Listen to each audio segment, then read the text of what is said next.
Ya, dan kami melihat bahwa dengan kenaikan cukai rokok tersebut, saya melihat bahwa yang pertama, margin rokok akan menurun, dan yang kedua, ada juga penurunan dari sales volume.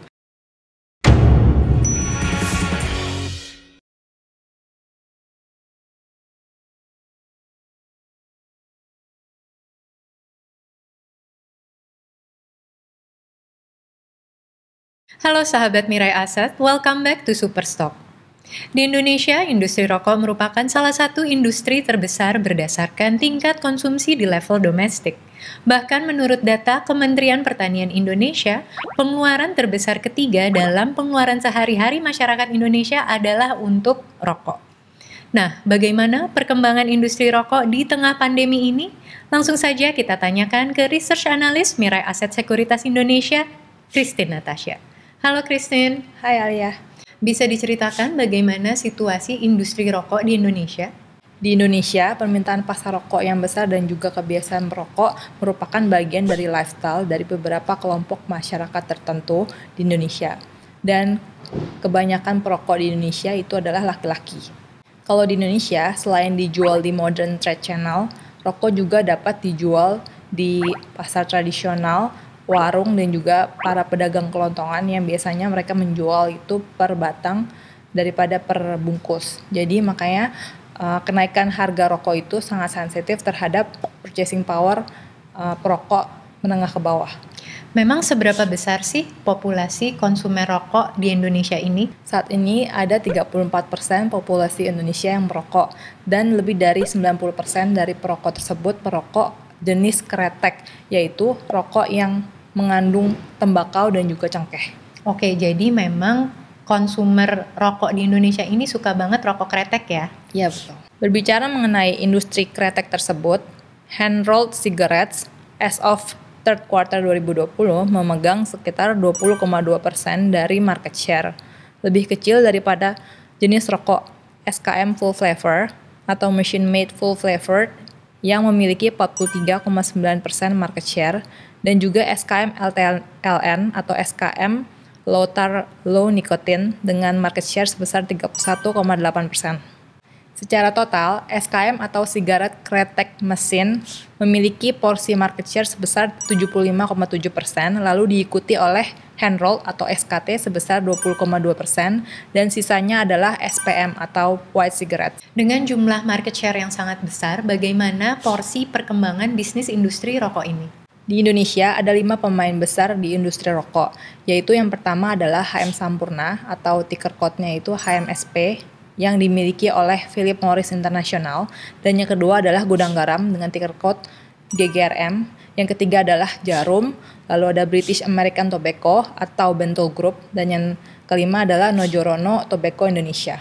Dengan fakta bahwa kedua pemain rokok terbesar yaitu Gudang Garam dan HMSP masuk ke dalam 20 besar largest market cap di IDX, memberikan gambaran bahwa berapa besarnya itu industri rokok di Indonesia. Sejak pandemi corona terjadi di Maret 2020 kemarin, banyak masyarakat yang lebih sadar pentingnya kesehatan. Nah, bagaimana dengan perkembangan industri rokok di Indonesia ini? Kalau kita flashback ke tahun lalu, pada third quarter 2020, sales volume dari industri rokok di Indonesia turun sebesar 9,4% secara year on year menjadi 70,2 miliar sticks tahun lalu.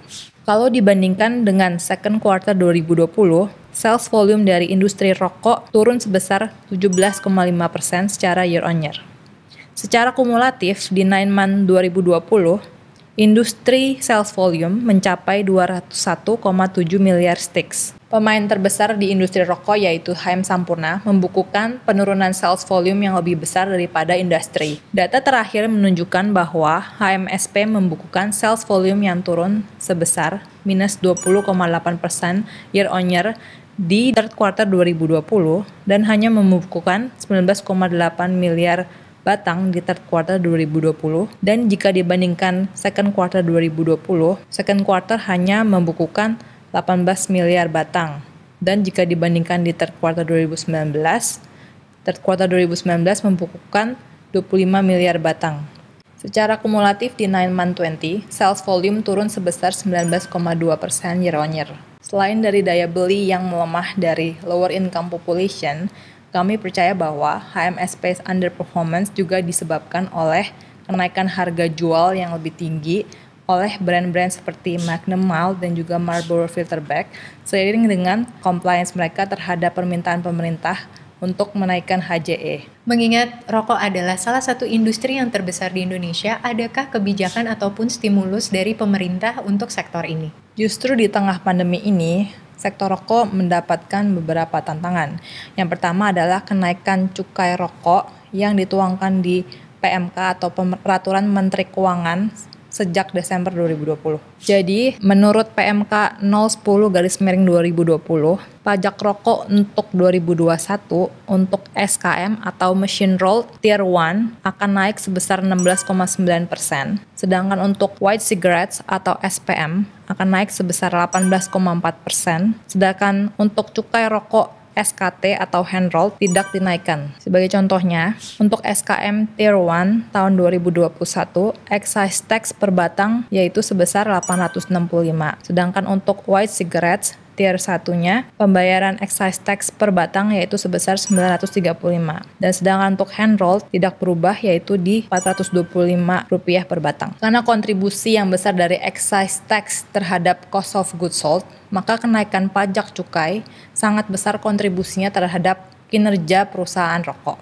Jadi memang ya ternyata kenaikan pajak cukai itu dikenakannya per satuan rokok ya Tin ya? Jadi kontribusi pajak cukai terhadap cost of goods sold untuk HMSP yaitu sebesar sekitaran 71%, sedangkan untuk gudang garam sekitaran 74%. Dengan adanya kenaikan pajak berdasarkan PMK tersebut, bagaimana proyeksi pertumbuhan industri rokok ini? Sejak diberlakukannya PMK sejak 1 Februari, kami percaya bahwa kenaikan excise tax tersebut akan memperlambat kinerja dari perusahaan-perusahaan cigarette companies, termasuk gudang garam dan HMSP. Karena keduanya, porsi SKM itu adalah porsi penjualan yang terbesar. Jadi porsi penjualan SKM HMSP yaitu sekitar 67%, sedangkan gudang garam porsi penjualan SKM lebih besar yaitu sekitar 91%. Dan untuk HMSP, mereka juga menjual SPM yang berkontribusi sekitar 11% dari total sales. Jadi bisa dikatakan dengan adanya kenaikan pajak cukai ini sangat berimbas kepada pendapatan perusahaan dan juga daya beli masyarakat secara tidak langsung ya? Ya, dan kami melihat bahwa dengan kenaikan cukai rokok tersebut, saya melihat bahwa yang pertama margin rokok akan menurun dan yang kedua ada juga penurunan dari sales volume. Dan selain itu saya melihat bahwa dengan tidak dinaikannya UMP untuk sebagian besar mayoritas provinsi itu juga akan berpengaruh terhadap purchasing power daripada perokok. Jadi bisa dikatakan bahwa adanya UMP yang akan ditetapkan segera di tahun 2021 nanti ini ya? Ya, jadi untuk tahun 2021 ini, mayoritas provinsi tidak akan menaikkan UMP mereka. Namun ada 6 provinsi yang akan menaikkan UMP di tahun 2021, termasuk Jakarta dan juga Jawa Timur. Jadi di tabel ini, kita bisa lihat bahwa di kolom sebelah kiri adalah provinsi-provinsi yang tidak akan menaikkan UMP di tahun 2021, sedangkan di kolom kanan adalah provinsi-provinsi yang akan menaikkan UMP di tahun 2021. Di tengah situasi perekonomian yang sedang berlangsung seperti ini, bagaimana dengan proyeksi sales dari industri ini? Dengan kenaikan excise tax di tengah masih lemahnya daya beli para perokok lower income population, kami memprediksi bahwa penjualan rokok di tahun ini akan menurun sebesar 3% secara year on year. Dan bagaimana hal ini mempengaruhi terhadap kinerja dari dua perusahaan rokok terbesar di Indonesia? Kalau untuk gudang garam, karena kontribusi SKM yaitu sebesar 91%, kami expect untuk SKM gudang garam akan turun sebesar 3% di tahun 2021, sedangkan untuk SKT atau hand rolled-nya mereka akan naik sebesar 3% secara year on year. Dan bagaimana dengan kondisi HMSP? Untuk HMSP, kami memproyeksikan bahwa SKT akan bertumbuh sebesar 3% secara year on year di tahun 2021, sedangkan untuk SPM akan turun sebesar 4% secara year on year, dan untuk SKM akan turun sebesar 5% secara year on year. Tadi kita berbicara tentang proyeksi. Nah, bagaimana dengan valuasi dari kedua perusahaan ini? Untuk gudang garam, saat ini gudang garam ditradingkan di 12 kali 2021 PI, sedangkan HMSP ditradingkan di sekitaran 18,2 kali 2021 PI. Berdasarkan riset dan analisa terkait pertumbuhan industri rokok di tahun 2021 ini, bagaimana dengan rekomendasinya?